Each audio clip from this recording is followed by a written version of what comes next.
Ahora sí, profe. Ahora sí. Perfecto. Bárbara. Habiéndose encaminado, vamos a esperar que esto se ponga en modo presentación. Bueno, y como les decía, en el día de hoy vamos a hablar de los hechos y los actos jurídicos. Todo lo que veamos son hechos, ¿no es cierto? Los actos jurídicos son unas especies particulares de hechos, ¿cierto? O sea, hay hechos jurídicos que no son actos jurídicos, pero todos los actos jurídicos son hechos. Hay una relación género-especie. Pensemos en un huevo frito. El huevo son los hechos, todo es hecho.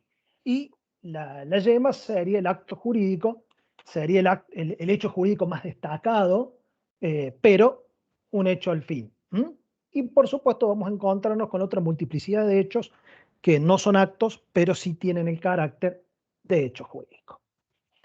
Nos vamos a ubicar. Hemos visto a lo largo del desarrollo de la asignatura distintas partes o cómo se conformaba el Código Civil y Comercial, que es el basamento legislativo central del derecho privado, ¿no es cierto? El derecho privado, si bien tiene múltiples microsistemas en los cuales tenemos que visualizar para ver cómo se conforma el marco que se aplica a determinadas situaciones, el eje central del derecho privado está en el Código Civil y Comercial. Vimos la parte del título preliminar, después vimos los distintos libros y que cada libro tiene distintos títulos. Los hechos y los actos jurídicos están en la parte general del derecho privado. Por ejemplo, cuando veamos en Derecho Privado 2, vamos a ver que la primera parte son la teoría general de la teoría de las obligaciones y la segunda parte son contratos. Los contratos son actos jurídicos, razón por la cual vamos a tener que aplicarle todo lo que veamos ahora referidos a actos jurídicos. En el código, en donde se encuentran regulados fundamentalmente lo que vamos a ver a lo largo de este eje temático que, como decíamos, nos va a llevar alrededor de unos 5 encuentros. Lo vamos a ver en el título cuarto del libro primero, parte general, del Código Civil y Comercial. Unos 140 artículos le ha destinado el legislador del siglo XXI a este eje del hecho y de los actos jurídicos. Bueno, entre los artículos 257 a 397. Como decíamos, 140 artículos. Vamos a partir de establecer conceptos simples, pero necesarios, que tenemos que puntualizar para poder avanzar en esta parte. Vamos a arrancar de un hecho. ¿Qué es un hecho? Es una realidad, es algo que sucede, es un acontecimiento, es un acaecer de una determinada circunstancia. Un hecho es algo que sucede. Multiplicidad de circunstancias se dan y al operador de la ciencia jurídica le son de múltiples utilidades en función de la trascendencia que las consecuencias de estos hechos, de estos acontecimientos, de este suceder, nos va a traer. ¿Qué es un hecho? El paso del tiempo, un accidente, el vínculo entre personas, el trabajo, la realización de una actividad, un accidente natural. Estaba pensando en lo que está ocurriendo en España en este momento con el volcán. Todos esos son hechos. Desde lo más trascendente hasta por ejemplo, ese siniestro natural que está destruyendo propiedades, etcétera, que está cambiando realidades y que puede generar múltiples consecuencias. La primera es que alguien que su casa ha sido tapado por lava pierde el derecho de propiedad sobre eso. Y si tenía un seguro que cubría la destrucción del mismo, va a hacer nacer la responsabilidad que la compañía aseguradora tiene. Entonces, como ven, los hechos son de significación o traen extienden sus efectos sobre la realidad jurídica. Vamos al principio entonces. Un hecho es un acontecimiento. Todo aquello que sucede, una lluvia, un granizo, eh, la explosión del volcán, el vínculo entre personas, que dos personas establezcan una relación de amistad y en función de eso realicen determinadas actividades. Una le preste cosas a la otra, encaren un negocio, otras decidan vivir en conjunto. Son todos hechos. Algunos de esos hechos carecen de relevancia jurídica porque no producen efectos jurídicos de manera propia. Supongamos que ahora, como está el clima, se produzca una llovizna. Medio milímetro, deja de llover y se seca. Eso en principio no traería consecuencias jurídicas, salvo que alguno hubiera comprometido que ante la primera llovizna que supere los 0,5 o que llegue a los 0,5 milímetros, se debe producir el arreglo de una calle, el corte de pasto, etc. Entonces allí sí podría traer consecuencias jurídicas. El código anterior hubiera considerado hechos jurídicos a todos, porque consideraba hechos jurídicos todos los que tenían potencialidad, o sea, generaran o no. La nueva legislación trajo alguna cordura y para que un hecho, para que un acontecimiento, para que algo que sucede, lo podamos considerar jurídico, tiene que tener efectos jurídicos.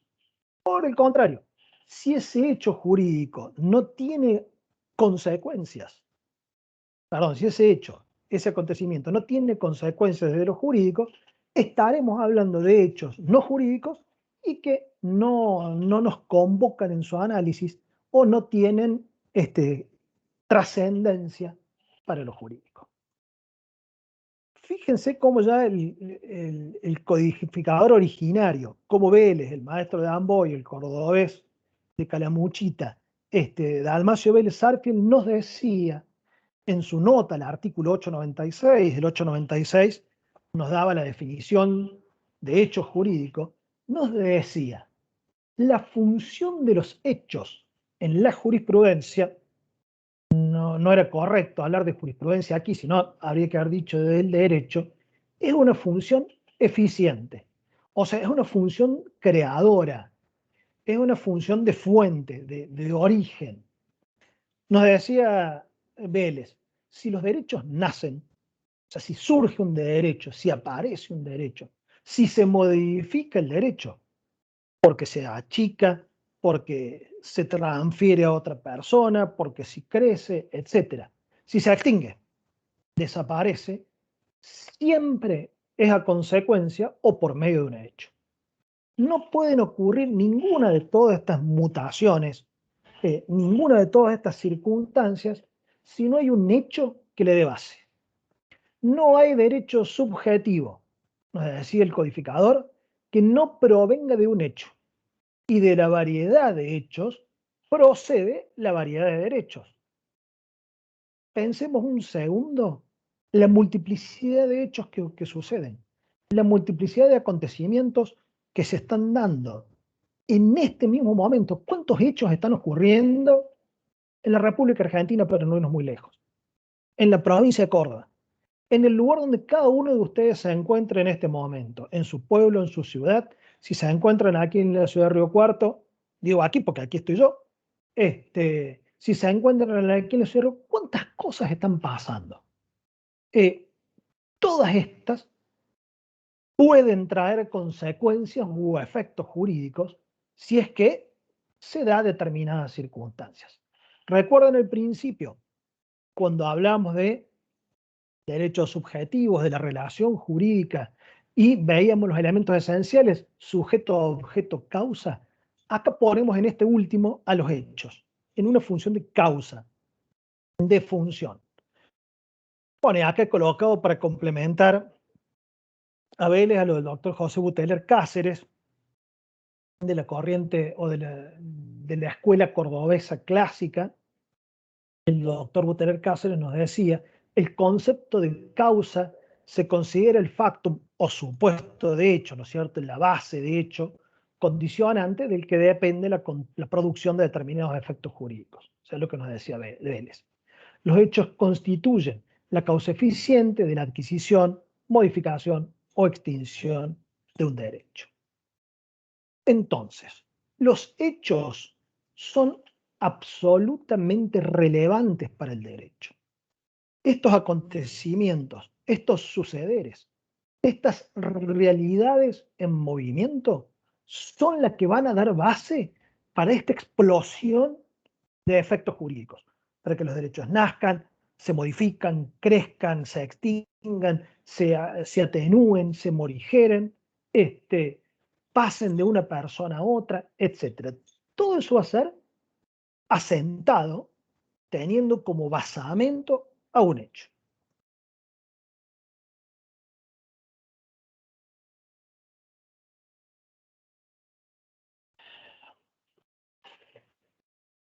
El 257, hijo del 2 del 960, del 869 anterior, 896, perdón, del Código Civil anterior, nos da el concepto legal de hecho jurídico. Hecho jurídico es el acontecimiento que, conforme el ordenamiento jurídico, produce, este negrita, no le dice el código, por supuesto, se le ha colocado para resaltar este punto, produce nacimiento, modificación o extinción de relaciones o situaciones jurídicas. Lo remarcamos por esta diferencia que mencionamos con la legislación anterior, donde hecho jurídico se necesitaba solamente una potencialidad de producir consecuencias.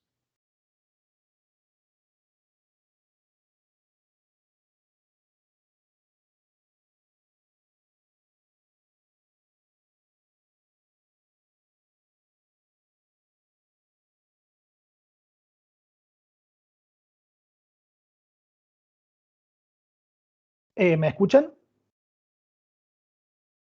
Sí, profe. Bárbaro, asumo que sí. Se me marcaba alguna cosita, pero bueno, estábamos acá. Si ven y me escuchan, seguimos. No me detengo más entonces en esto. El 257 del Código actual es el que nos conceptúa o nos establece el hecho jurídico en general, la base de la cual se parte. ¿No es cierto? El hecho jurídico es un acontecimiento, es un acaecer que produce un nacimiento, modificación o extinción de relaciones o situaciones jurídicas. Necesariamente las produce. Cuando eso ocurre, estamos en presencia de un hecho jurídico.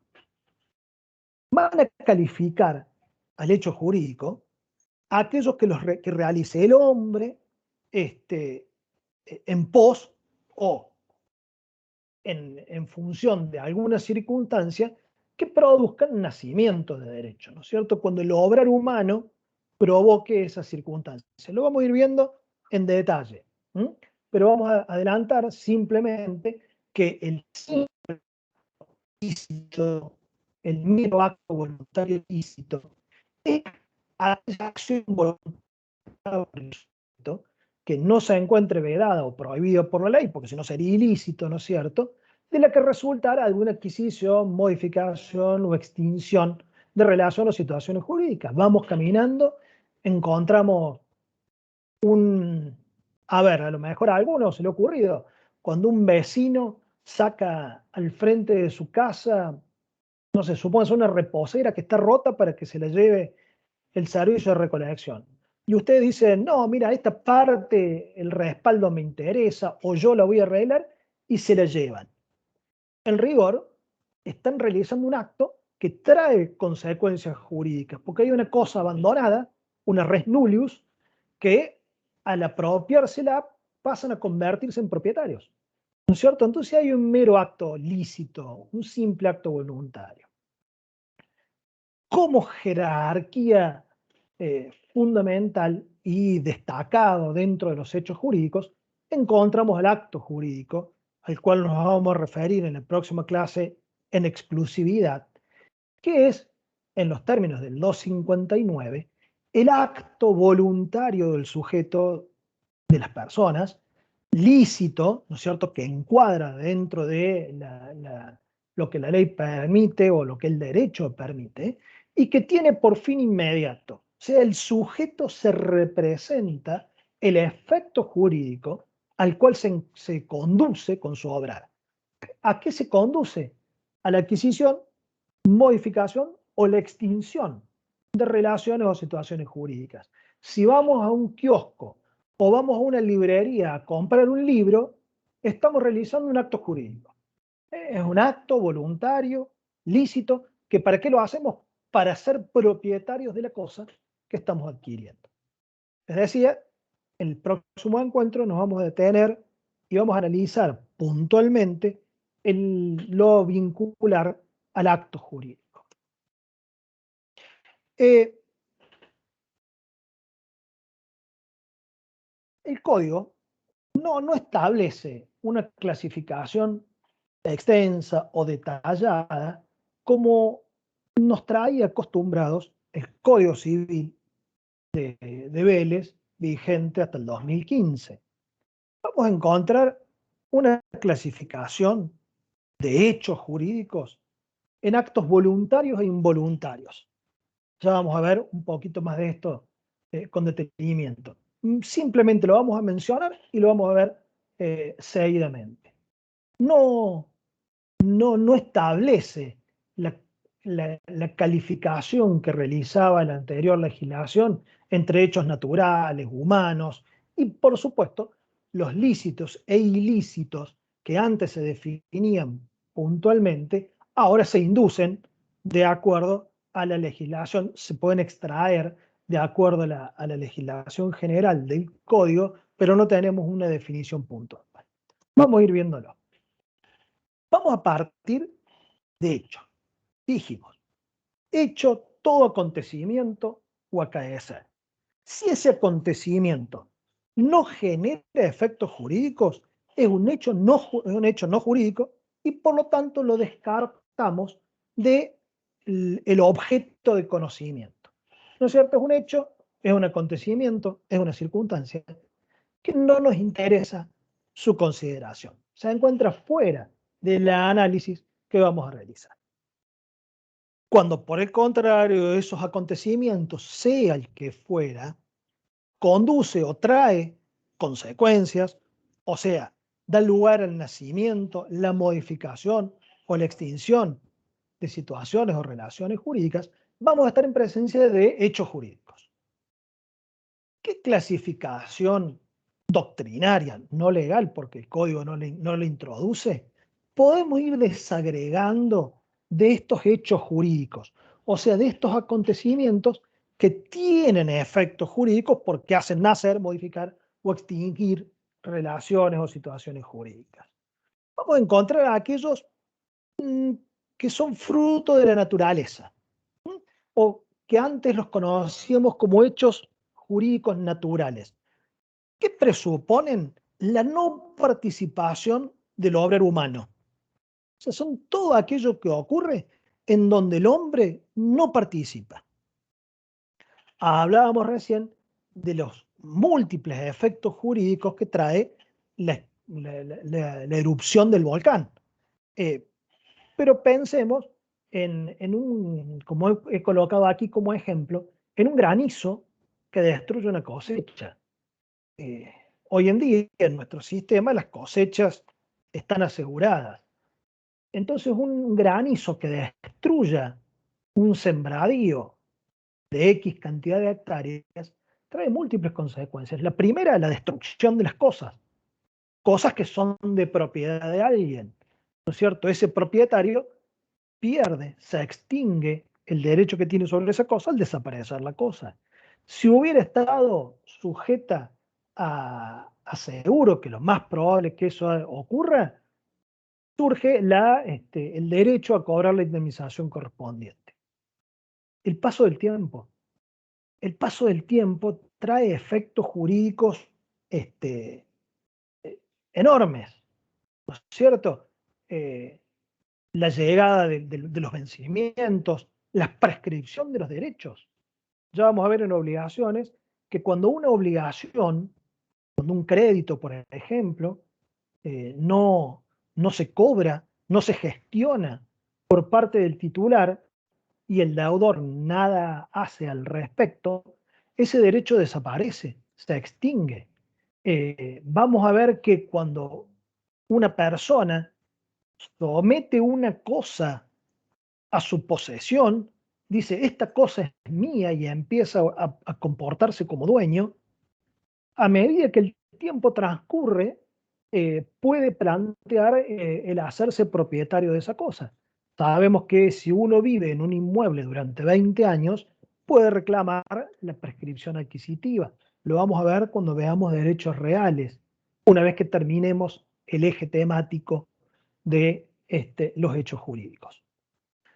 Entonces ese tránsito temporal, esos acontecimientos humanos, etcétera, donde no participa el obrar humano, son los que podemos considerar como hechos naturales.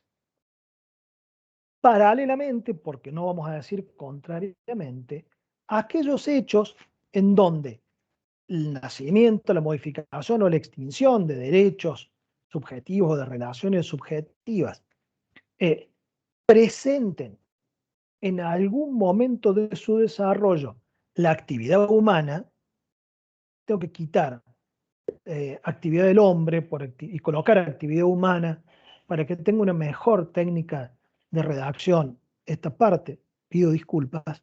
Sí, tengo que reformular todo este parrafito. En definitiva, cuando la participación humana de una persona humana, en los términos que hemos visto en la primera parte de la asignatura, está presente en este hecho jurídico, vamos a llamarlos hechos humanos, ¿no es cierto? El contrato de compra-venta que recién mencionamos. Vamos al kiosco a comprar una gaseosa, lo hacemos para hacernos propietarios de esa cosa y sin dudas hay un obrar humano. En un delito, cuando alguien provoca la muerte de otro, en un acto jurídico que no contractual, que no sea un contrato, por ejemplo, en el matrimonio, cuando uno celebra el matrimonio, es un hecho jurídico que vaya si trae consecuencias jurídicas. Entonces, cuando en el hecho jurídico hay participación humana, allí lo vamos a establecer como hechos humanos. Entonces tenemos hechos jurídicos y no jurídicos. Los jurídicos, naturales y humanos. Vemos cómo seguimos con los humanos. Los humanos, puede ser que esa participación de la persona humana la haya hecho con salud y presencia de los elementos internos y entonces vamos a estar en presencia de hechos voluntarios. Los hechos voluntarios son aquellos realizados con discernimiento, intención y libertad. La tríada de la voluntad son estos tres elementos que ya los vamos a establecer a continuación de manera individual. Por el contrario, si alguno de ellos faltara, el discernimiento, la intención, la libertad, o tuviera algún condicionante, vamos a estar en presencia de hechos involuntarios. Los hechos involuntarios, en principio, no van a producir consecuencias si fueren lícitos.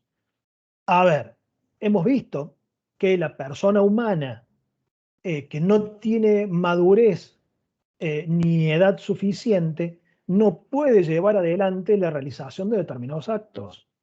Si los hiciere, esos actos se declaran nulos. Entonces, en principio, no van a generar consecuencias.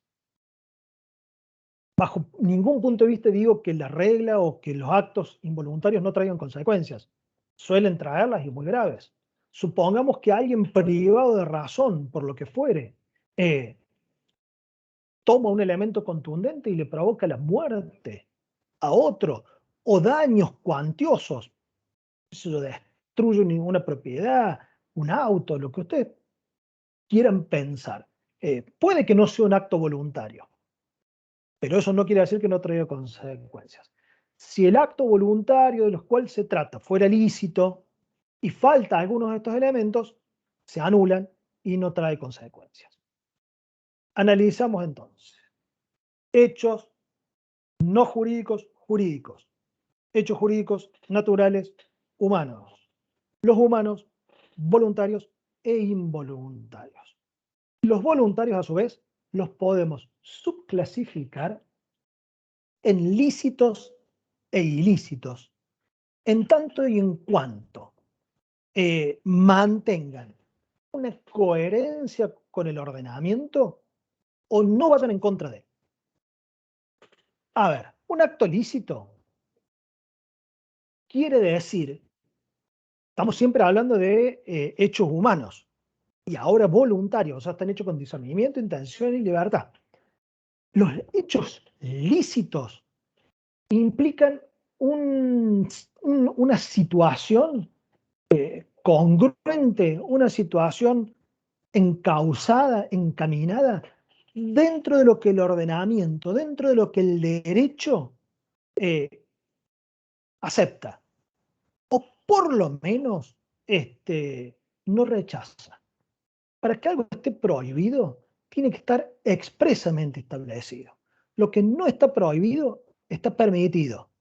Un principio de reserva, es un principio constitucional del artículo 19. Todo lo que no está prohibido está permitido. ¿No es cierto? Para que haya una restricción en la libertad, para que haya una circunstancia en la cual la persona esté vedada de titularidad de un derecho, de ejercicio de un derecho, tiene que estar expresamente indicado.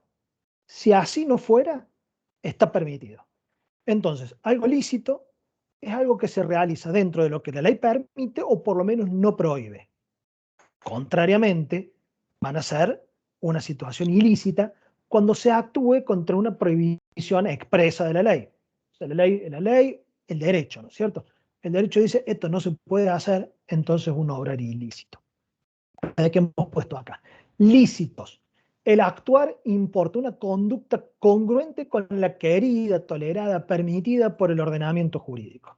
Acá, dentro de los hechos humanos voluntarios lícitos, tenemos los meros actos voluntarios que veíamos recién del 257 y los actos jurídicos que vamos a ver en detalle, cuyo concepto ya vimos con anterioridad.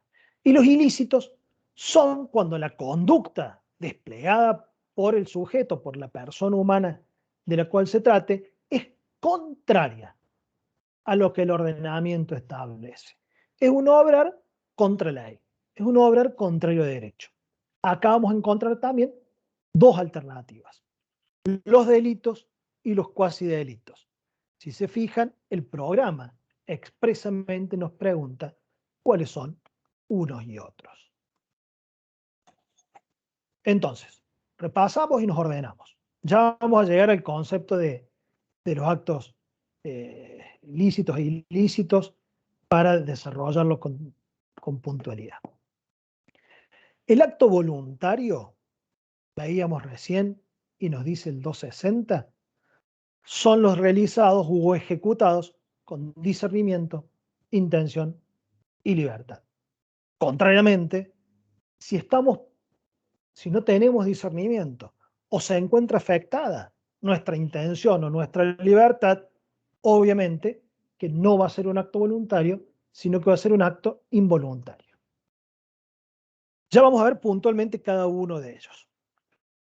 Dos grupos de elementos tienen que darse para que podamos hablar de un acto voluntario. Estos elementos son los internos, que son los que veíamos recién, discernimiento, intención y libertad, y un elemento externo, que lo vamos a analizar en detalle. No lo clasifiqué sino el otro encuentro posterior. ¿Qué es la manifestación de la voluntad? Es la exteriorización. Porque podemos tener todo el discernimiento del mundo, la intención, la libertad, pero si eso queda en nuestro fuero, si no lo llevamos hacia el exterior, esta necesidad de vinculación que el derecho nos plantea, de interferencia intersubjetiva, esta necesidad de que haya dos personas nunca se va a dar, ¿no es cierto?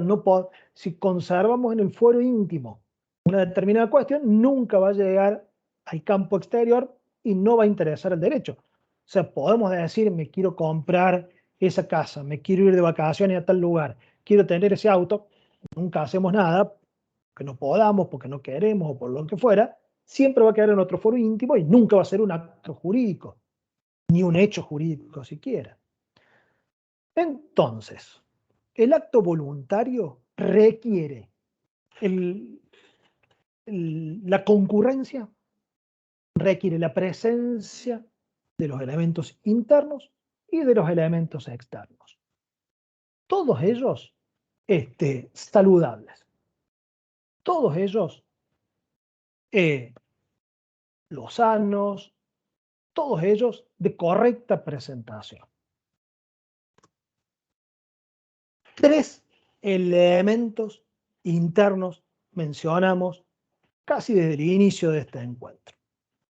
El primero de ellos, el discernimiento. ¿Qué quiere decir discernir? El discernir es la posibilidad que tenemos los seres humanos o que tienen los seres humanos, la persona humana, de comprender. Es un aspecto cognoscitivo. Es lo que nos permite entender qué es lo que estamos por hacer, qué es lo que vamos a hacer, lo que nos permite comprender hacia dónde queremos encaminar nuestro obrar. Es el que nos dice, una compraventa implica que una parte se compromete a pagar un precio por una cosa y la otra se compromete a entregar una cosa por ese precio. Entonces podemos decir, y si yo quisiera vender algo, tomo mi código, tomo mi lapicera, tomo lo que fuera y lo ofrezco a la venta. Si yo quiero comprar alguna cuestión que otro tiene y lo ofrece, voy y lo acepto. En el plano interno, en el plano personal de cada uno, la presencia de la aptitud para comprender se llama discernimiento. El discernimiento se tiene o no se tiene. O sea, tal persona, en las condiciones en las que se encuentra, tiene discernimiento. Tal persona no lo tiene. No es que el discernimiento en un caso concreto se nos presente, salimos, nos vamos a otro y en el siguiente puede que carezcamos de discernimiento. No es así. El discernimiento se tiene o no se tiene. ¿Qué es lo que hemos puesto acá? Aptitud genérica para comprender con razón entre lo bueno, lo malo, lo conveniente y lo inconveniente. Para comprender el significado del acto. Esto que decíamos. ¿Qué quiere decir comprar? ¿Qué quiere decir vender? ¿Qué quiere decir donar? A ver, yo entrego una cosa a alguien y se la regalo, es una cosa, se la vendo es otra. Es un estado de conciencia que permite al sujeto comprender las consecuencias de sus acciones. Por eso decimos, ¿se tiene o no se tiene? No admite vicios. O sea, no podemos decir, y para este acto que estaba realizando, el discernimiento estaba afectado. No, ¿se tiene o no se tiene? Por ejemplo, el 261, para clarificar un poco, nos dice, si se realizara un acto en determinadas circunstancias, va a ser involuntario porque la persona carece de discernimiento. ¿Quién es? Quien, por ejemplo, esté privado de razón. ¿No es cierto? Alguien que en función de un padecimiento mental, prolongado, que veíamos cuando analizábamos capacidad, esté privado de razón. Recuerden que hablamos de capacidad de ejercicio, en este caso, y decíamos que la regla era que las personas tenía que la ley establecer en qué casos no se tenían. Para el caso de los que tenían menos de 18 años, veíamos que se presumía, y de ahí en adelante se presume que se tiene discernimiento. Pero también vimos circunstancias en las cuales un acto podía ser dejado sin efectos si se acreditaba que el sujeto estaba privado de razón por una patología grave, permanente, que le impidiera comprender estas circunstancias. A ver, no debemos entender que una privación de discernimiento o de razón a la cual el sujeto llegue de manera voluntaria va a considerar el acto que se realice de manera involuntaria. ¿Qué estoy queriendo decir? Si alguien se emborracha, muy probablemente esté privado de razón en el momento en el cual esté en ese estado de embriaguez. Ahora, ¿podemos considerar involuntario los actos que realice en ese estado? Y no, porque si no sería muy fácil, ¿no es cierto? Todo aquel que desee realizar un acto para el cual no sufrir sus consecuencias, se colocaría en ese estado y entonces podría decir, mire, la verdad, no sabía lo que hacía. Sí sabía lo que hacía en el momento en el cual, teniendo su discernimiento en estado pleno, decidió transitar este camino que lo llevó a un estado de privación temporaria. Distinto es, ¿no es cierto?, el caso si este embriaguez es permanente y lleva a un deterioro mental, ¿no es cierto?, en el cual, bueno, ahí podremos ver. Pero si no, incluso en materia de derecho penal, ¿no es cierto?, aquel que los frenos inhibitorios sociales, normales y deseables, le impiden llevar adelante determinados actos. Por ejemplo, aplicar justicia por mano propia. Y muchas veces la justicia que un particular podría llevar adelante, y a lo mejor es justo, pero no es tolerable, ¿cierto? En la sociedad no es tolerable que ninguno llevemos adelante una ejecución o tomemos la ejecución de justicia en manos propias. Si no nos satisface el sistema, no quiere decir que esté mal que digamos que no podemos ejercerlas por nosotros mismos. Lo que está mal es en la forma en la cual se lleva adelante por el órgano estatal, pero no se puede tomar la justicia en mano propia. Volvamos a lo que estamos hablando. Entonces, imagínense que alguien dice, y yo tal, lo tengo que dañar severamente por las cosas que hace. Y uno piensa, y no puedo, me van a meter preso, y se emborracha y va y lo hace, ¿no es cierto? Y dice, mire, la verdad no sabía lo que hacía, porque en ese momento no podía pensar. Sí, en ese momento no podía pensar, pero sí pudo pensar cuando se colocó en situación de no pensar. Entonces, ¿quién carece de discernimiento? Según el artículo 261, y que por lo tanto no va a poder llevar adelante la realización de actos voluntarios, de hechos humanos voluntarios. No va a poder aquel que esté privado de la razón. O sea, aquel que por alguna circunstancia permanente, prolongada, grave, no pueda echar mano al discernimiento, o aquel que temporalmente se encontrara en esa circunstancia, pero no se hubiera él colocado en esa situación. Alguien que fuera eh, drogado, por ejemplo. Alguien a quien se le hubiera aplicado fármacos sin que tuviera conocimiento. En una bebida, en lo que usted quiera. Nos dice el 261 también que va a ser considerado como involuntario por carecer de discernimiento los actos ilícitos que realicen las personas que aún no han cumplido 10 años. O sea, los menores, hasta el día en el que cumplen 10 años, según nuestra ley, no tienen posibilidad de comprender lo que está bien y lo que está mal. O sea, un chico de 9 años agarra un bate de béisbol y le parte la cabeza a otro, no, según el ordenamiento, no está en posibilidad de comprender si eso está bien o está mal. ¿sí? Entonces, los actos ilícitos realizados por los menores de 10 años se consideran realizados sin discernimiento.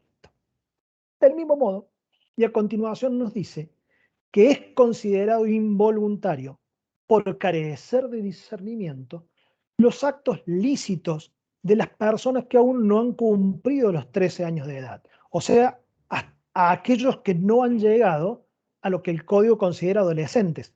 Los niños no adolescentes carecen del discernimiento para la realización de actos lícitos. ¿Qué son los actos lícitos? Los que no son ilícitos, por supuesto, pero que conllevan un concepto más elaborado, que no es de lo que está bien y lo que está mal, como veíamos en el inciso B, sino de lo conveniente y lo inconveniente. Para lo lícito, dice la ley, y a partir de los 10 años, la persona humana sabe qué es lo que está bien y qué es lo que está mal. A partir de los 13 años, conoce o tiene discernimiento para comprender lo conveniente y lo inconveniente. Después de ahí, a que puede realizar actos o no, ya lo hemos visto en su momento, ¿no es cierto? Las cosas que pueden realizar o no. Sin duda, que aquí en todo esto juega un papel importante la incapacidad de ejercicio y la restricción o adecuación de la capacidad de ejercicio en los términos que vimos en su oportunidad, ¿no es cierto? Si hay una sentencia judicial en donde un juez dice, esta persona es incapaz, va a carecer de discernimiento. Los incapaces absolutos, que eran aquellos que no podían darse a entender o comprender por ningún motivo, por ningún medio, ¿no es cierto?, a los que se nos nombraba un representante, esas personas carecen de discernimiento por el establecimiento de una resolución judicial. Si no los considera la resolución judicial incapaces de ejercicio, sino con capacidad restringida, y se le nombraran apoyos en vez de representantes, recordemos que el código la ley y el código dicen que la sentencia tiene que indicar qué actos son los que la persona puede realizar o no puede realizar, para los que necesita apoyo o no. Entonces la sentencia puede establecer para qué actos determinada persona se considera carente de discernimiento.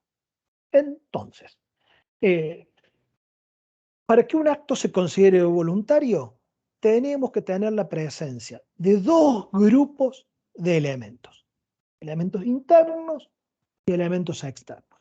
El elemento externo es la manifestación, es la exteriorización.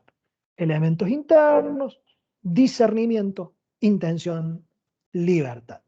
Discernimiento: la aptitud general de comprender, que el sujeto entienda qué es bueno, qué es malo, qué es conveniente, qué es inconveniente, qué implica la realización de un determinado acto o no.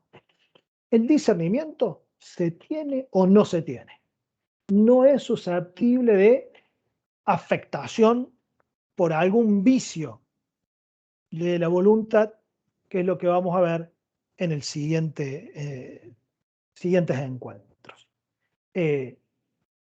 Pueden faltar discernimiento en el momento puntual por estar privado de razón, por una cuestión de salud mental prolongada, y la ley considera taxativamente que para los actos ilícitos, quien no hubiera cumplido los 10 años no puede comprenderlos, y para los actos lícitos carece de posibilidad de entender quien no hubiera cumplido los 13 años de edad. Discernimiento. El otro de los elementos internos de la voluntad es la intención. La intención, tanto la intención como la libertad, presuponen el discernimiento. Si no hay discernimiento, no hay ninguno de los otros dos. Discernimiento, la actitud genérica de comprender, en principio todos la tenemos, ¿cierto? Todos aquellos que ya hemos cumplido 18 años, tenemos el discernimiento pleno. Mientras no haya una sentencia que diga lo contrario, estamos en condiciones de llevar adelante el ejercicio de actos jurídicos voluntarios. La intención, que es el segundo de los elementos internos, es una proyección, es una exteriorización del discernimiento a un caso puntual. Por eso yo recién les decía, no es que el discernimiento podemos decir que en este caso lo tenemos y en este otro caso a posterior no. Esto sí lo podemos decir de la intención. La intención es el discernimiento en el caso concreto. La intención es llevar a una circunstancia particular o puntual el discernimiento. ¿Qué quiere decir discernir? Comprender lo que implica, vamos al ejemplo fácil y sencillo, una compra-venta. Supongamos que queremos comprar algo. Sabemos que si llevamos adelante un contrato de estas características, nos obligamos a pagar un precio por algo. Queremos comprar un libro, una moto, un teléfono, un vestido. Entendemos perfectamente lo que eso significa. Ahora, cuando queremos comprar ese libro, esa moto, ese vestido con este dinero, ahí estamos llevando el discernimiento, la aptitud genérica de comprender al caso concreto. Es decir, sí, entiendo perfectamente lo que quiere decir comprar un vestido, comprar un teléfono, comprar un par de botines. Durante la mayor parte del tiempo pasaremos de lado, pero ahora cuando decimos yo quiero ese vestido, quiero esos botines, quiero esa remera, lo voy a pagar con este dinero que no lo voy a destinar a otra cosa, estoy llevando la intención a un punto determinado. Entonces, intención es la aptitud de comprender en el caso concreto. Este vestido, esta moto, este auto. Proyección del discernimiento a un acto determinado. Es el discernimiento en el caso concreto. Es la proyección, es la exteriorización. Viaja esta aptitud genérica de comprender a una situación puntual. Admite posibilidad de estar viciada. Puede estar puede estar afectada la intención en un caso concreto. Queremos comprar un cuadro que hemos visto en una galería del centro porque creemos que es de nuestro abuelo, porque creemos que era de un vecino que teníamos cuando éramos chicos, que le teníamos afecto. Pero puede que no sea eso, no puede que no sea así. O sea, podemos caer en un error, con lo cual nuestra intención se vicia, porque comprendemos lo que quiere decir comprar, adquirir, este acto voluntario, lícito, que va a implicar efectos jurídicos. Pero puede que nos equivoquemos en este caso, porque creemos que ese cuadro es de una persona a quien le teníamos afecto y ya no está, y en realidad no era así, era de Juan Pérez. O puede que nos engañen, puede que con mucho esfuerzo juntemos dinero para comprarnos una moto. Vamos a poner ejemplos románticos para ir a la facultad a tener clases. Hagamos votos para que sea a principio del año que viene. Y uno va y ve la moto, le parece que está bárbara y está toda pegada con cinta, ¿cierto? Nos presentan una realidad que no es tal. Entonces, nuestra intención, en el caso puntual, está afectada, porque queremos comprar una moto que esté buena, queremos comprar un elemento que reúna los requisitos suficientes, y puede que éste no lo haga. Entonces, la intención, o sea, la proyección al caso concreto del discernimiento, sí puede estar viciada. Sí puede estar viciada. Ahora salimos, hacemos 20 metros, salimos de un negocio, entramos al del lado y puede que realicemos otro acto similar y que ese acto no esté viciado.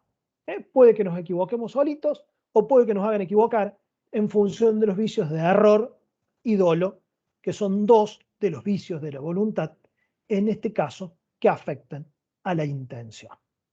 Los vamos a ver en detalle, al error y al dolo, en las unidades siguientes, como vicios expresos de la voluntad establecidos por nuestra legislación. Tercer elemento interno de la voluntad: discernimiento, actitud genérica de comprender, intención, proyección del discernimiento del caso concreto, y el tercero, la libertad.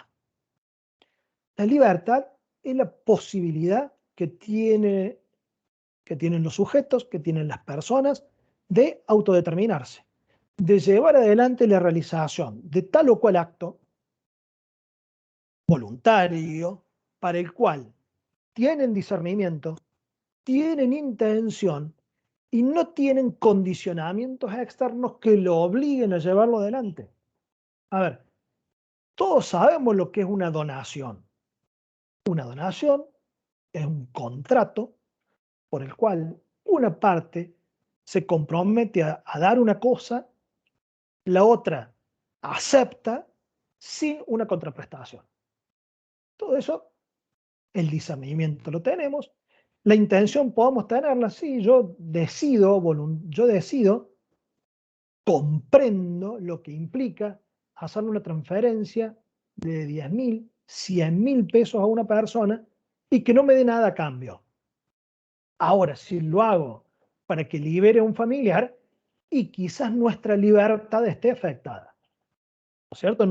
Un elemento interno, que es la facultad de autodeterminación, está severamente afectada.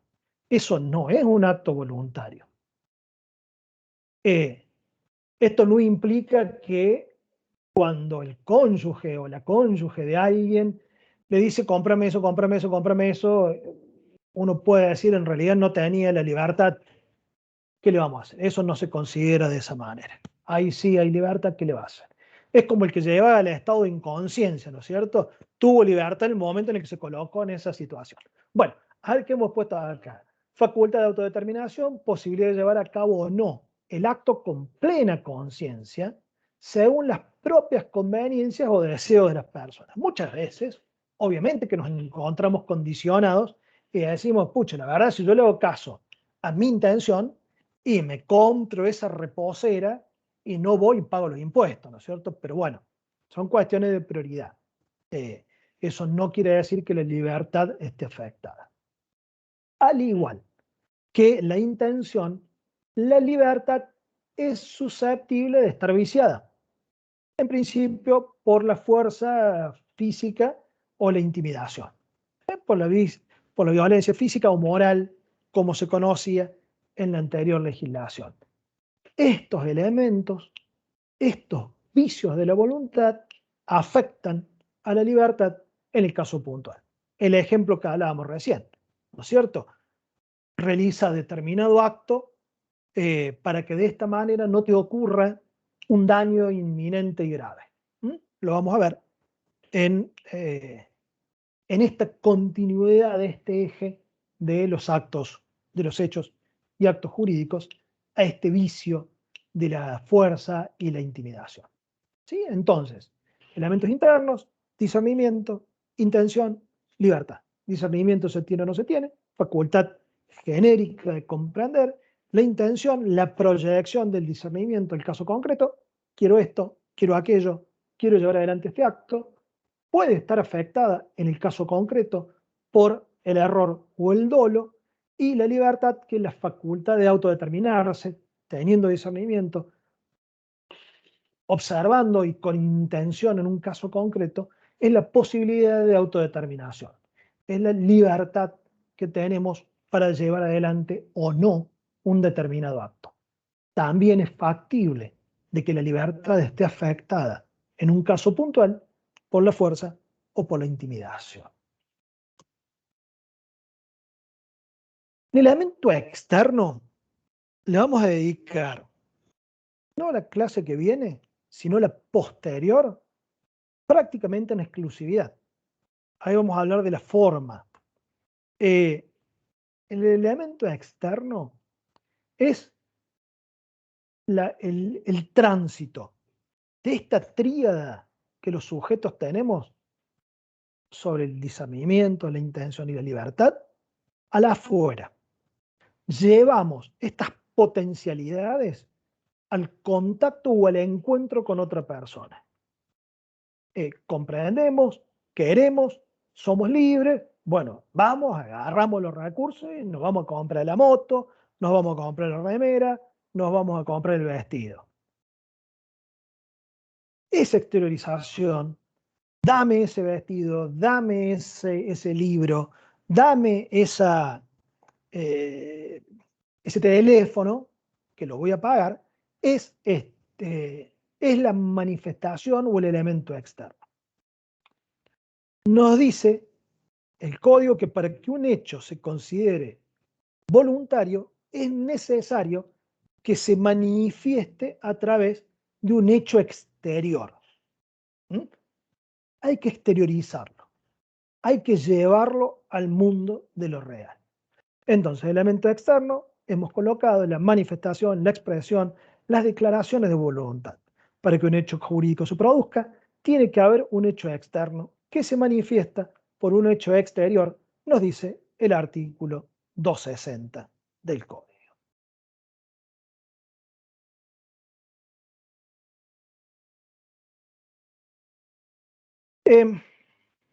¿Cómo podemos clasificar u ordenar este elemento externo?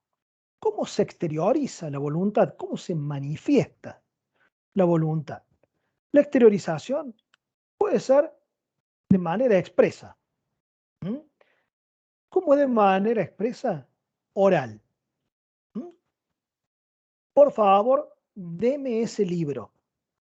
¿Me trae un café? ¿Me vende un boleto? Todas esas son manifestaciones o exteriorizaciones orales, en donde la, la salubridad y la presencia de los elementos internos, discernimiento, intención y libertad, quiero tomar ese colectivo para ir a tal lugar, nos subimos y le decimos al señor, ¿cómo le va? Véndame un pasaje. Es una exteriorización oral. Puede ser por escrito, lo que en general confundimos como contrato. Muchas veces decimos, no hay contrato porque no se escribió. Es una manera de exteriorizarlo. Si decimos, o vamos a un lugar y compramos un bien, supónganse un electrodoméstico valioso, vamos y compramos un teléfono y lo pagamos 200.000 pesos. ¿Qué vamos a decir? ¿Que no hay contrato porque no escribimos nada? Claro que hay contrato. Lo hicimos de manera oral. Ahora puede ser que el contrato haya sido escrito. Cuando realizamos una locación, un alquiler de un inmueble, lo hacemos por escrito, firmamos. Ese es otro medio de exteriorización expresa de la voluntad. También puede ser, como lo considera el artículo 262, lo que se llaman signos inequívocos o ejecución de hechos materiales, lo que forman parte de una exteriorización expresa de la voluntad. ¿Qué sería un signo inequívoco? En una subasta, por ejemplo, el rematador dice, bueno, ¿quién ofrece 1.000 pesos ahora por este bien que detalla y explica? Y levantamos la mano. Eso no es ni oral ni escrito, es un signo inequívoco. Sin dudas, nuestra intencionalidad está expresada, está exteriorizada, llevada al mundo de lo fáctico de una manera que inconfundiblemente traduce nuestra voluntad, que es de ofrecer el monto que el rematador está solicitando, o la ejecución de un hecho material. Vamos a un kiosco que tenga el lugar de pago. Vieron que hay muchos kioscos que tienen la casilla de diarios y revistas en la vereda y uno paga adentro. Bueno, uno agarra, saca el diario, va, lo paga y se va y no dice nada. Es como que hay una ejecución de un hecho material. No hay mucha diferencia con un signo inequívoco, ¿no es cierto? Pero bueno, engloba todas estas conductas, lo que son exteriorizaciones de la voluntad, que no es necesario que se distingan o se coloquen en un acápite o en otro.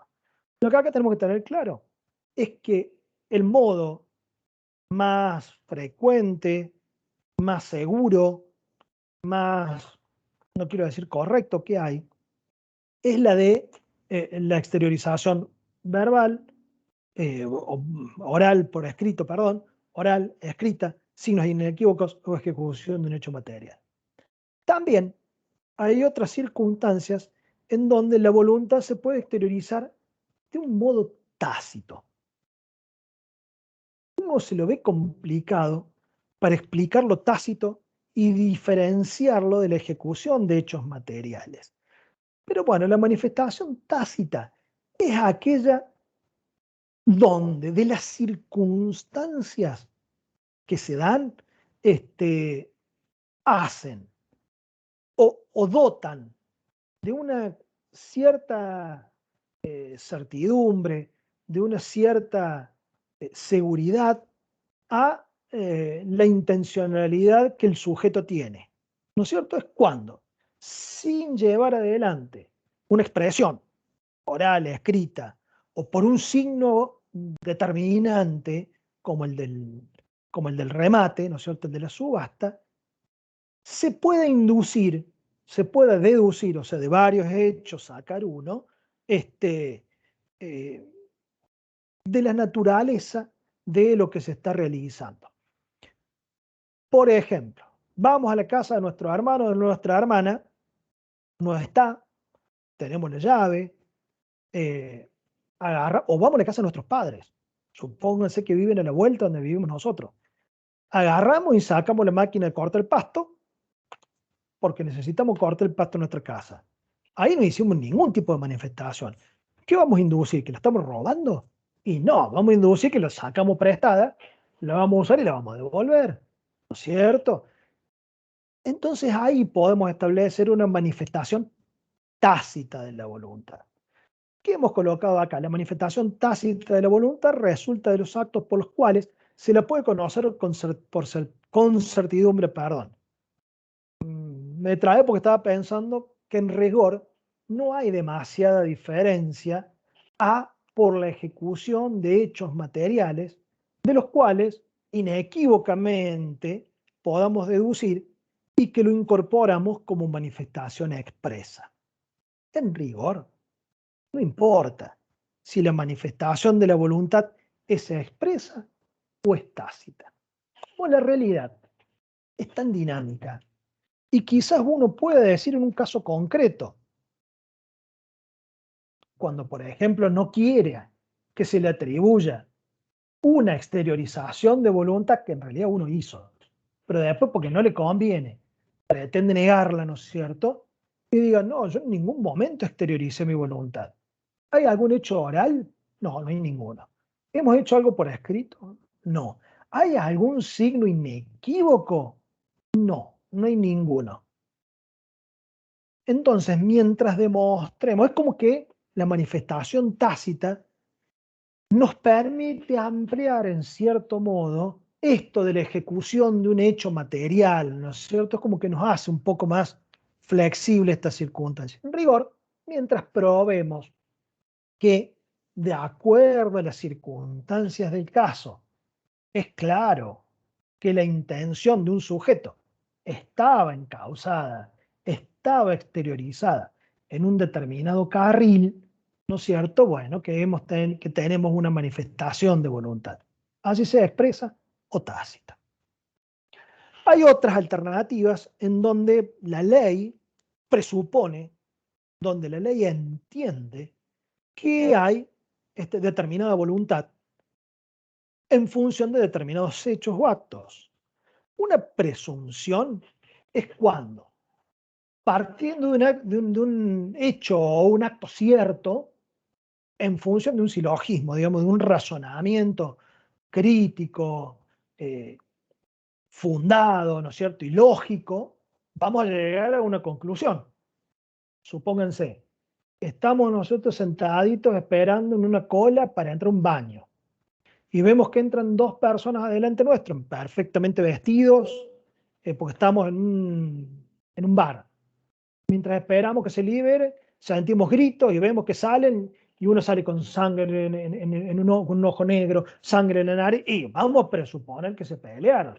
No lo vimos a eso, pero tomamos un hecho cierto, que es que entraron en perfectas condiciones y salieron después de un ratito las únicas dos personas destruidos.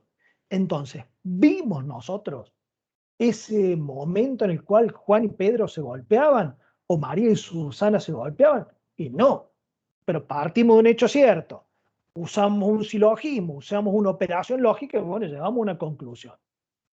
La ley suele hacer estas cuestiones en algunos supuestos. Parte de un hecho dado y presupone otro.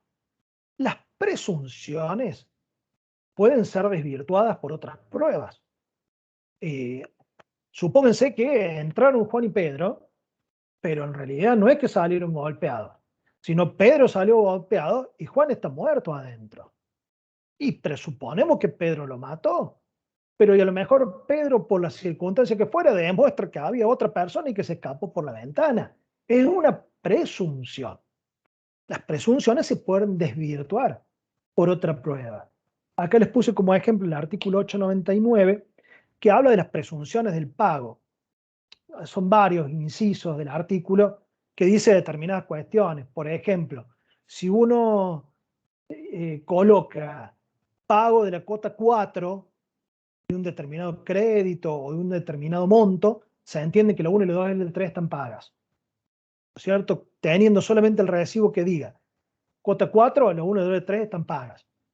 Por supuesto que si hace la reserva, si en el recibo pone paga la cuota 4, pero la 3 no está pagada, ahí desvirtúa la presunción.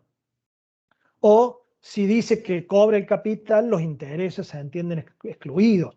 O si en una locación tenemos el recibo del mes de abril, todos los meses anteriores se presuponen pagos. Te repito, se puede desvirtuar, pero es más difícil.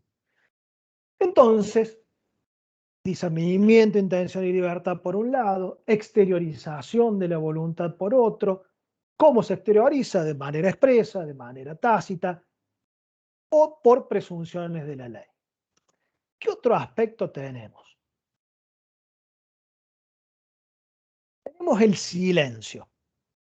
Acá, si estuviéramos en el aula, yo me pondría al frente de ustedes y les diría, el silencio como manifestación de la voluntad, porque el que calla, y alguien me diría, otorga, seguro, te digo que seguro, hace 25 años que hago esto, y 24 han dicho, otorga, y yo ahí diría, no, el que calla, nada dice. Jurídicamente, el que calla no otorga. No otorga, no libera, no niega y no afirma. El que calla, nada dice. El silencio, como manifestación de la voluntad, jurídicamente hablando, es neutro. No tenemos por qué atribuirle a una persona que calla una determinada consecuencia o encauzar su voluntad en una manera determinada. El principio, la regla, es que el que calla, nada dice. El que calla no otorga nada. No otorga, no asiente, no, no cierra, digamos, nada. Si vienen y nos dicen, te vendo tal cosa, y nos asustamos, no sabemos cómo hacer para decirle que no, porque nos sentimos comprometidos y lo miramos así asustados y no le decimos nada, es eso, no dijimos nada, no aceptamos, no tenemos por qué entender ese silencio como una manifestación de voluntad. Por supuesto que hay excepciones, hay circunstancias en donde esta regla cede. Cuando hay una excepción y el silencio sí se considera como una manifestación. Cuando hay un deber o una necesidad de explicarse en función de la ley. Si no, sería muy fácil. Cuando hay un juicio, por ejemplo, un contrato, entonces vamos y le decimos, mire, señor juez, Pedro, Susana, no me pagaron este contrato.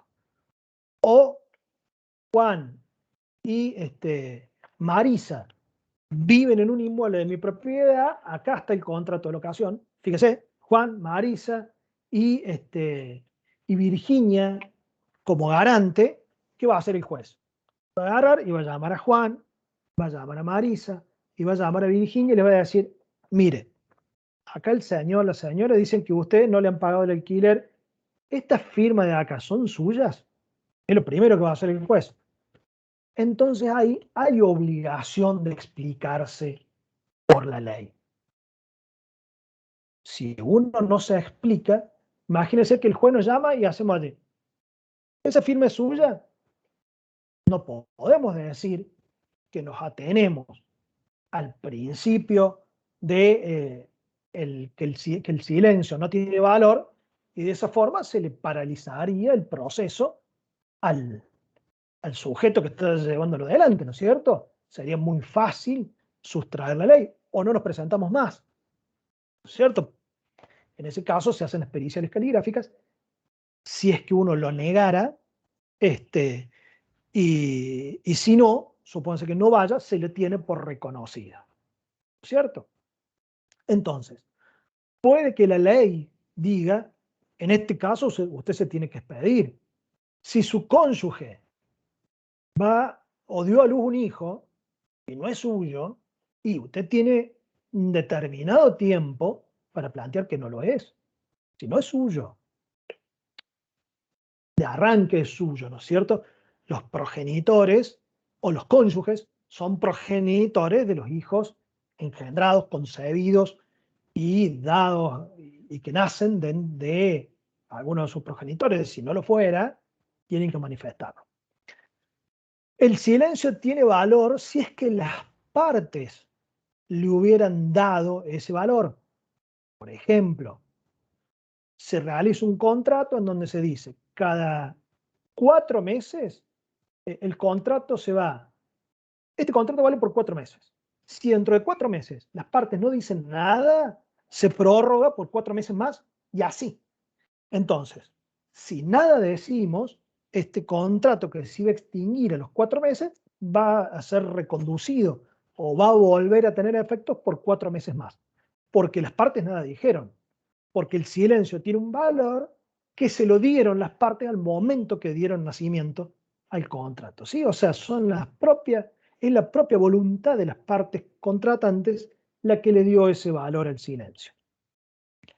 Pues, como el código es civil y comercial, en la faceta comercial del derecho privado, los usos y costumbres, o sea, la repetición de conductas con conciencia o con convicción de obligatoriedad, generan consecuencias jurídicas, ¿no es cierto? Entonces, hay en determinados lugares en donde, por ejemplo, la actividad pesquera o determinada actividad turística o el senderismo o el montañismo, qué sé yo, cualquier actividad de determinados lugares, genere comportamientos en función de los cuales surjan derechos. Entonces, supongamos, hay un barquito en un lugar y ese barquito sirve para cruzar de un lado al otro. Eh, Supónganse que nos dicen, ¿quiere que lo cruce hasta allá? Y uno va y se sienta y cruza. Ay, yo no le dije que yo le iba a pagar por esto.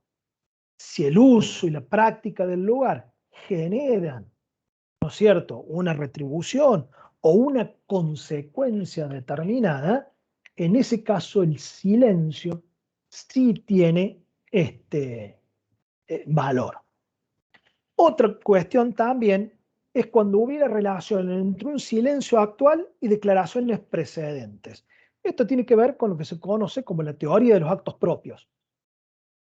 No hay mejor o no hay un parámetro más certero para comprender la intención llevada adelante en un determinado caso que el obrar de las propias partes. A ver, podemos decir, según la buena fe, según la providencia de buen sujeto de negocios, de la buena persona, del buen progenitor, este, eh, hay que actuar de tal manera, es mucho más certero si nosotros vemos a las propias partes a las cuales estamos queriendo dilucidar si han expresado su voluntad en un sentido o en otro, que ver sus propias conductas. A ver, Juan, hace 15 años que pasa todos los días, se lleva un café y pasa fin de mes y lo paga. Porque ahora que pasaron 2 meses que no lo pagó, yo pensé que no había podido. Me viene a decir, yo nunca te pedí que me dieras café. Hay una relación entre el silencio actual y declaraciones precedentes. O ya van a ver ustedes cuando se reciban, no sé cómo, pero se van a enterar y las van a llamar por teléfono. Usualmente a esta hora, un poquito más temprano. Si el contador, contadora, ¿cómo le va? Una voz con un tinte rioplatense. Quiero decir, ¿cómo estás, contadora? ¿Qué tal? Mirá, te molestaba porque te quiero dar el servicio que vos necesitas. Saben cuál es el servicio que uno necesita. En donde van a estar actualizados en las materias contables, tributarias, previsionales, las distintas circulares de AFIP y demás. Y bueno, y se lo compran. Entonces, van a ir haciendo seguramente un ajuste de precios, ¿no es cierto? Que uno va a decir, che, pero yo no le pedí nada de este tipo que me aumentara de esta forma. Pero bueno, el silencio actual, las manifestaciones o las declaraciones precedentes hacen a que, entendiendo el acto o las circunstancias en las cuales se relatan, se pueda inducir una exteriorización de la voluntad. Entonces, para que un hecho logre ser realizado como un acto voluntario, requiere elementos internos, discernimiento, intención y libertad, y un elemento externo. Este hecho externo, esta llevada hacia afuera, esta, esta puesta en ida y vuelta con otro sujeto, con otra persona, de nuestro interior, tiene que ser exteriorizado. Tiene que haber un hecho que lo, que lo exteriorice, que lo haga fáctico, que lo haga real. Vimos cómo se manifestaba la voluntad de manera expresa, tácita, por presunciones. Establecimos que el silencio es neutro, no tiene valor. Hay algunas oportunidades en las cuales el silencio se jerarquiza y atribuye determinado valor al sujeto que lo sostiene. Cuando haya que explicarse porque la ley así lo establece, porque está llamado a un proceso, porque las relaciones de familias así no lo establecen, porque las propias partes dotaron a ese silencio de un valor para el caso concreto, porque el uso individual o porque las prácticas de costumbre del lugar llevan a que ese silencio tenga ese valor, o porque la propia situación generada por el sujeto con sus conductas repetidas que hacen que otro sujeto interactúe con él de un modo determinado, hacen valorar ese silencio de alguna manera puntual. El último punto que vamos a ver el día de hoy es el viejo 1071 del Código Civil, hoy artículo 10 del Código Civil y Comercial, por lo tanto está en el título preliminar que nos habla del abuso del derecho. Si lo vemos, lo tenemos aquí colocado a continuación de lo que son los actos voluntarios lícitos e ilícitos. Vamos a hacer una precisión y, como les decía, esto es lo último que vemos el día de hoy, así que quédense tranquilos que ya los libero. Hecho jurídico. Hecho. Jurídico, no jurídico. Jurídico afuera, no jurídico afuera, jurídico nos queda. El hecho jurídico puede ser natural o puede ser humano. Natural, sin presencia en ninguna de sus etapas de participación de la persona humana. Los humanos, contrariamente, cuando la persona humana tiene alguna participación, estamos en presencia de este sector que estamos analizando del hecho jurídico. El hecho jurídico humano puede ser voluntario o puede ser involuntario. El involuntario, porque faltan a algunos de los elementos internos, discernimiento, intención y libertad. Si por el contrario están presentes, tenemos los hechos humanos voluntarios. Si esos hechos humanos voluntarios, o sea, con discernimiento, intención y libertad, son acordes al ordenamiento, no controvierten ninguna parte del ordenamiento, son lícitos, son los simples actos o los actos jurídicos que vamos a ver en la próxima clase. Cuando colisionan con alguna parte del ordenamiento, con alguna parte del derecho, son ilícitos. Los hechos humanos voluntarios ilícitos se subdividen en dos, en los delitos y en los cuasidelitos. Esto en materia penal no existe. En materia penal son todos delitos, que pueden ser tentativa o pueden ser consumados, pero son todos delitos. En derecho privado tenemos dos posibilidades. Que este acto humano, este hecho humano voluntario sea ilícito, sea un cuasidelito o un delito. ¿Cuándo va a ser cuasidelito? Cuando el que lo cometa, cuando la persona que lo cometa actúe en base a la culpa. El elemento subjetivo sea la culpa. O sea, el sujeto comete un daño, porque en materia de derecho privado tiene que haber un daño. En derecho penal puede que no. Puede que alguien intente matar a otro y le erra y el otro por ahí ni se entera, pero es una tentativa de homicidio. En materia de derecho privado hace falta el daño. Si no hay daño, no tenemos ilícito. Y va a ser un cuasi delito cuando se actúe con culpa. Cuando hay culpa, la culpa no tiene intención. O sea, el que actúa con culpa no quiere dañar. O sea, si alguien provoca un daño con la culpa, es porque lo hace de manera imprudente, con negligencia, con falta de experiencia.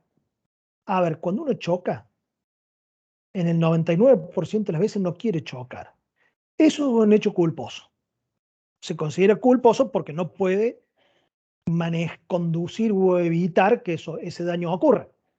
Por supuesto que hay causales que excluyen esta situación, la culpa de la víctima y demás, pero en principio cuando uno choca y tiene que arreglar es porque actuó con culpa, imprudencia, impericia, negligencia. Ahí hay culpa. Los hechos ilícitos, o sea, los hechos jurídicos, humanos, voluntarios, ilícitos, realizados con culpa, se clasifican en cuasi delitos, que ahí tenemos según su ilicitud o ilicitud. Y en cambio, si los que son realizados con dolo, cuando ustedes escuchan en materia jurídica dolo, es algo malo.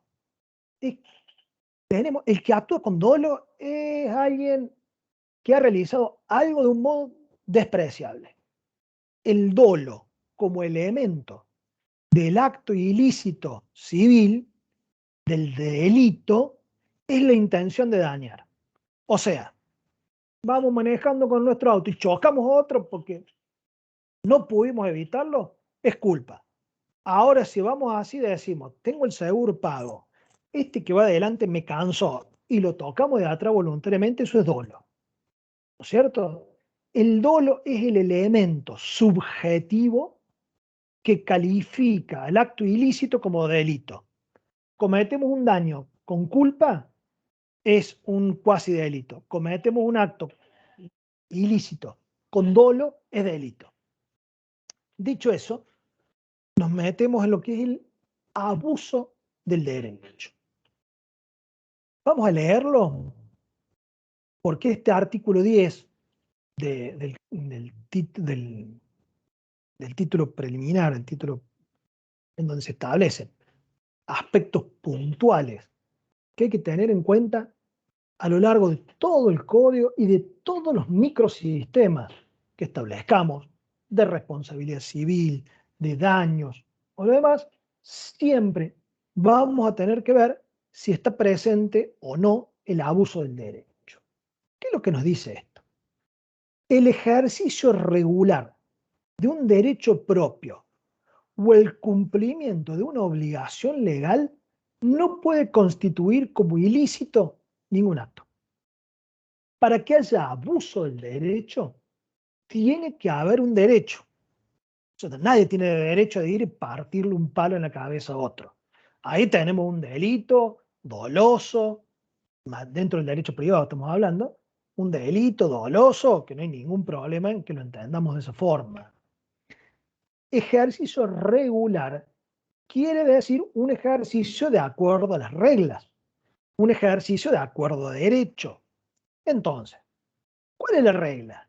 Que si uno realiza o ejecuta un derecho, tenemos un derecho, y lo ejercemos de acuerdo, como dice la ley, en principio no hay forma que eso sea ilícito.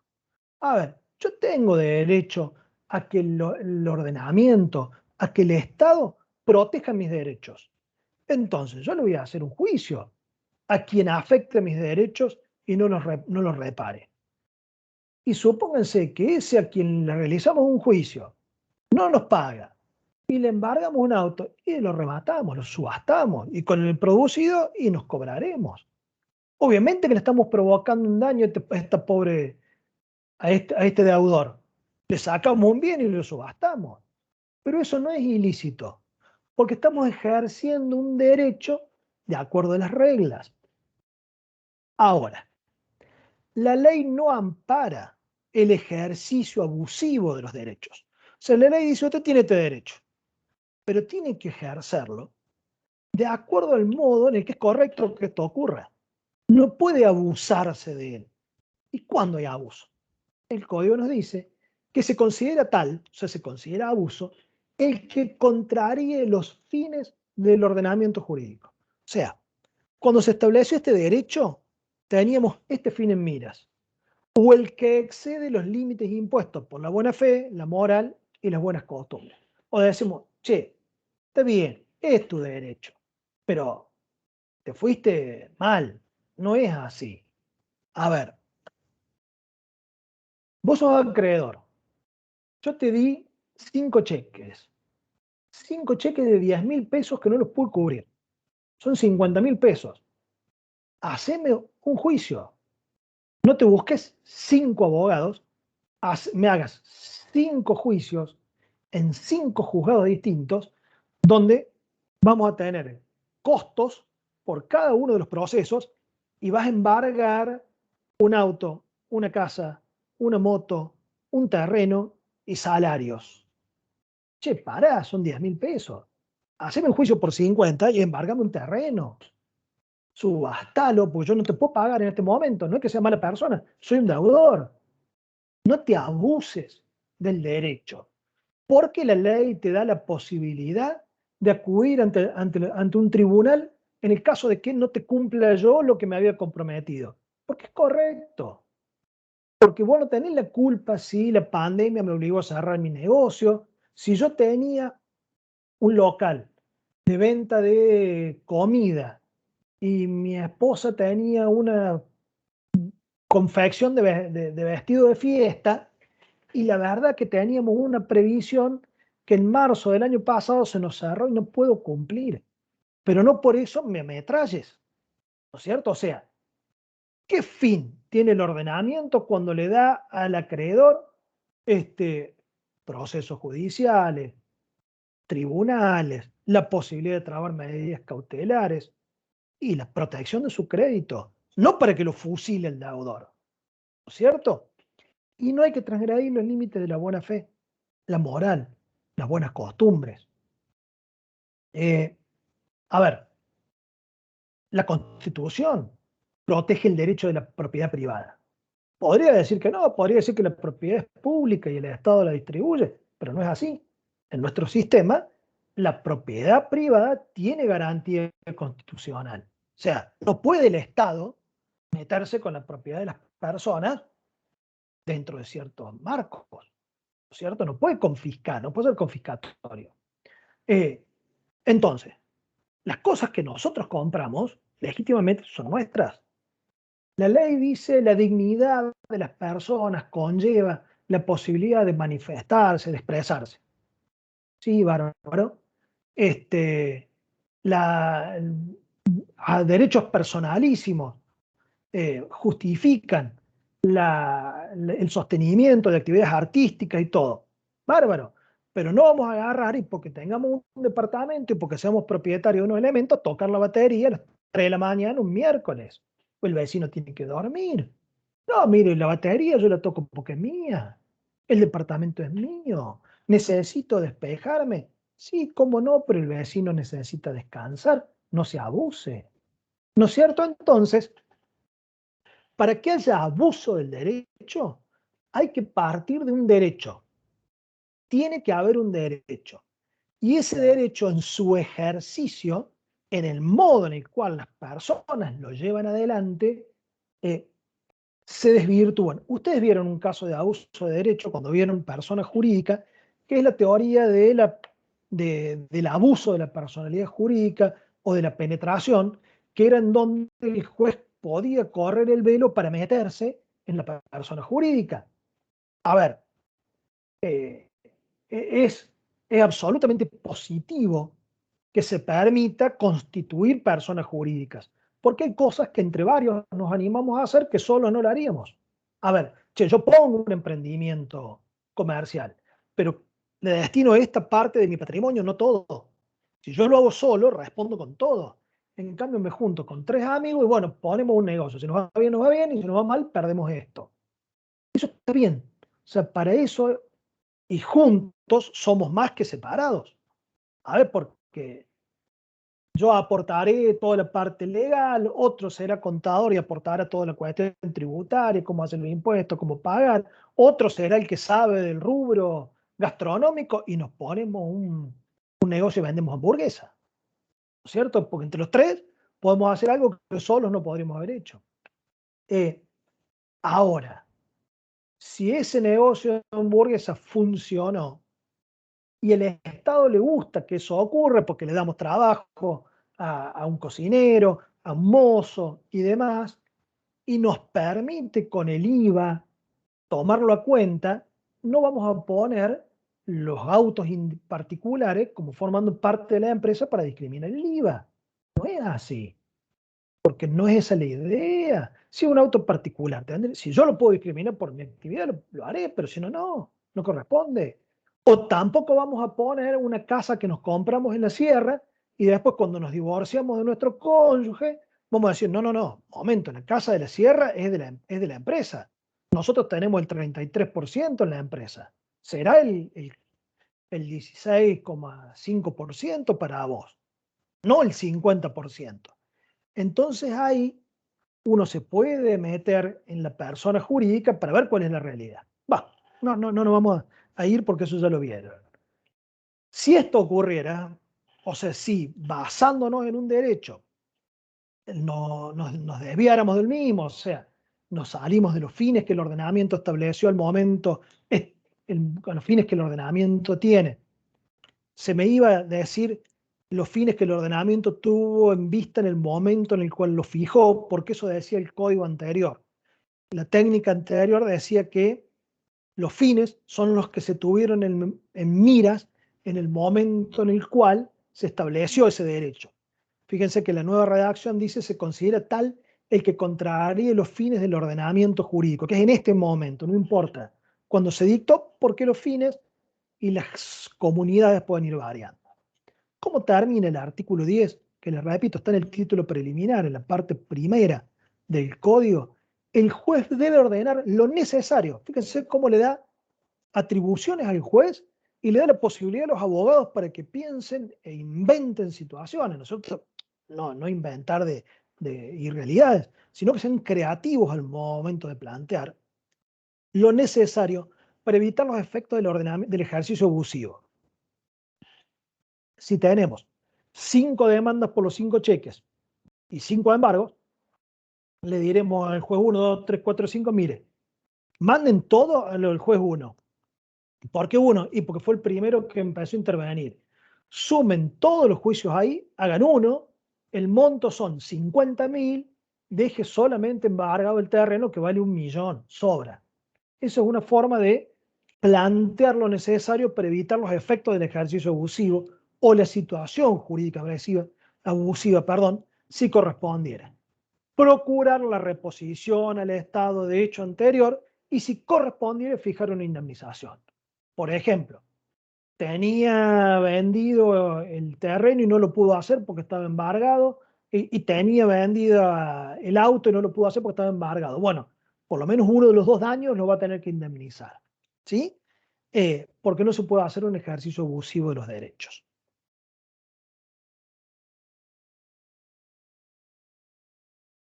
Vamos a seguir en el próximo encuentro con los puntos de este eje, que esta unidad tiene 3 partes. A ver, vamos a dejar de compartir, así los puedo ver.